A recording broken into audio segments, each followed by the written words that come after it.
Assalamualaikum warahmatullahi wabarakatuh. Perkenalkan, nama saya Agil Agustian dengan NIM 20230201041. Pada kesempatan kali ini saya akan mempresentasikan hasil review jurnal sebagai tugas proyek dari mata kuliah Pemeliharaan dan Rekayasa Keandalan yang diampu oleh Bapak Dr. Arif Suwandi, STMT. Judul jurnal yang saya review adalah perbaikan kualitas menggunakan metode fault tree analysis dan failure mode and effect analysis untuk meminimasi kecacatan produk, yang ditulis oleh Saipan Abdillah dan rekan-rekan dari Universitas Islam Bandung yang diterbitkan dalam jurnal Riset Teknik Industri tahun 2024. Review jurnal ini diambil dari jurnal yang ditulis oleh Saipan Abdillah dan rekan-rekan dari Universitas Islam Bandung. Jurnal ini dimuat dalam Jurnal Riset Teknik Industri volume 4 nomor 1 tahun 2024 dan telah terindeks Sinta 5. Selanjutnya adalah latar belakang. UMKM konveksi memiliki peran penting dalam perekonomian Indonesia. Salah satu tantangan yang dihadapi adalah menjaga kualitas produk agar tetap kompetitif. Disinilah kasus bian konveksi di Cirebon menjadi menarik untuk diteliti karena mereka menghadapi banyak cacat produk seperti jahitan tidak rapi, sobek, salah ukuran, hingga produk yang kotor. Untuk itu, metode FTA dan FMEA digunakan untuk menganalisis serta meminimalkan kecacatan tersebut. Selanjutnya, kajian teori FMEA. Failure Mode and Effect Analysis atau FMEA adalah teknik analisis risiko yang digunakan untuk mengidentifikasi potensi kegagalan, dampaknya, serta penyebabnya. Metode ini menilai 3 aspek penting.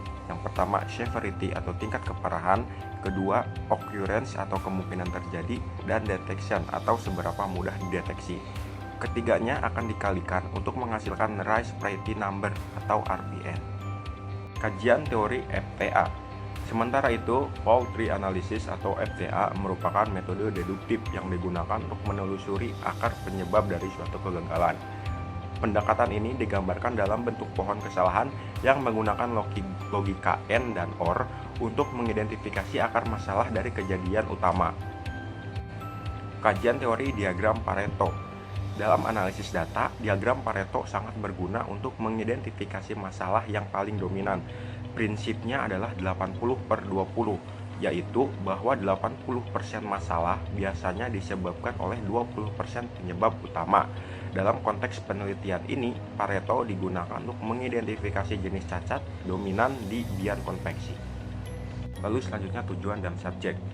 Tujuan dari penelitian ini adalah untuk mengidentifikasi faktor penyebab kecacatan pada produk bian konveksi serta memberikan rancangan usulan perbaikan kualitas dengan menggunakan metode FTA dan FMEA. Subjek penelitian adalah UMKM bian konveksi yang berlokasi di Desa Tegal Gubug, Cirebon dan bergerak di bidang konveksi pakaian jadi, khususnya celana dan rok wanita. Metodologi penelitian. Penelitian ini dilakukan melalui 3 tahapan utama, yaitu studi lapangan dan studi pustaka, pengumpulan data melalui wawancara dan observasi, serta analisis menggunakan metode FTA, FMEA, dan pendekatan 5W plus 1H. Identifikasi jenis cacat produk. Berdasarkan data produksi bian konveksi dari bulan Mei 2021 hingga April 2022, dilakukan pengumpulan dan analisis data terhadap jenis-jenis cacat yang muncul pada produk celana dan rok yang diproduksi. Dari total 8.852 produk yang diamati, terdapat 6 jenis cacat utama. Yang paling mendominasi adalah cacat jahitan yang tidak rapi sebesar 28,45% atau sebanyak 2.518 kasus. Kemudian disusul dengan produk sobek sebesar 24,07%, pemasangan karet trip yang tidak rapi sebesar 23,67%, kesalahan ukuran 9,73%, jahitan tidak akurat 7,99%, dan produk kotor sebesar 6,10%. Jenis-jenis cacat ini diurutkan menggunakan diagram Pareto untuk menentukan mana yang termasuk kategori vital few atau penyebab utama. 4 jenis cacat teratas yaitu jahitan tidak rapi, sobek, karet trip tidak rapi, dan salah ukuran menyumbang lebih dari 80% dari total cacat. Oleh karena itu, keempat cacat inilah yang akan difokuskan dalam proses perbaikan lebih lanjut. Analisis FTA Fault Tree Analysis. Setelah jenis kecacatan utama diketahui, Langkah berikutnya adalah melakukan analisis akar penyebab kegagalan menggunakan metode EFTA. Metode ini membantu kita menelusuri penyebab cacat dari kejadian puncak atau top event hingga ke akar masalahnya, baik yang berasal dari manusia, mesin, material, maupun lingkungan. Sebagai contoh, untuk cacat jahitan tidak rapi ditemukan penyebab utamanya adalah pekerja yang kurang fokus, kurang teliti, serta tidak mendapatkan pelatihan yang cukup. Di sisi mesin, masalah muncul dari setelan tension yang tidak sesuai. Lingkungan juga berkontribusi seperti pencahayaan yang kurang optimal. Untuk cacat sobek, penyebab utamanya adalah keteledoran pekerja saat proses pemotongan atau pemilahan bahan, serta kondisi bahan baku yang sudah rusak sebelum digunakan. Mesin potong juga bisa menyebabkan kain tersangkut dan robek jika tidak dirawat. Begitu juga dengan karet trim tidak rapi dan salah ukuran. Semua dianalisis secara mendalam dengan diagram pohon FTA agar bisa ditemukan penyebab paling mendasar dan langkah pencegahan yang tepat. Analisis EPMEA, Failure Mode and Effect Analysis. Setelah akar penyebab cacat diketahui, tahap selanjutnya adalah mengukur tingkat risiko dari masing-masing kegagalan menggunakan metode EPMEA. Dalam metode ini, setiap potensi kegagalan dianalisis berdasarkan 3 kriteria, yaitu severity, occurrence, dan detection. Ketiga nilai ini dikalikan untuk mendapatkan angka RPN untuk Rise Priority Number. Semakin tinggi RPM, maka semakin tinggi prioritas kegagalan tersebut untuk segera ditangani. Dari hasil analisis ditemukan bahwa 3 nilai RPN tertinggi adalah 1. Pekerja kelelahan dengan nilai RPN 192, 2. Kurangnya pelatihan dengan nilai RPN 180, dan yang ketiga kurang perawatan mesin dengan nilai RPN 175. RPN yang tinggi ini menunjukkan bahwa kecacatan yang terjadi sangat mungkin disebabkan oleh kelelahan pekerja, kurangnya pelatihan teknis, dan buruknya kondisi mesin yang jarang dicek secara berkala. Temuan ini menjadi dasar utama dalam penyusunan usulan perbaikan. Usulan perbaikan dengan menggunakan metode 5W+1H. Setelah faktor penyebab dan prioritas risiko diketahui, maka langkah berikutnya adalah menyusun usulan perbaikan menggunakan pendekatan 5W+1H, yaitu what, where, when, why, who, dan how. Pendekatan ini membantu perusahaan membuat perencanaan tindakan yang lebih sistematis. Berikut adalah 3 usulan berdasarkan hasil diskusi dengan pihak biang konveksi.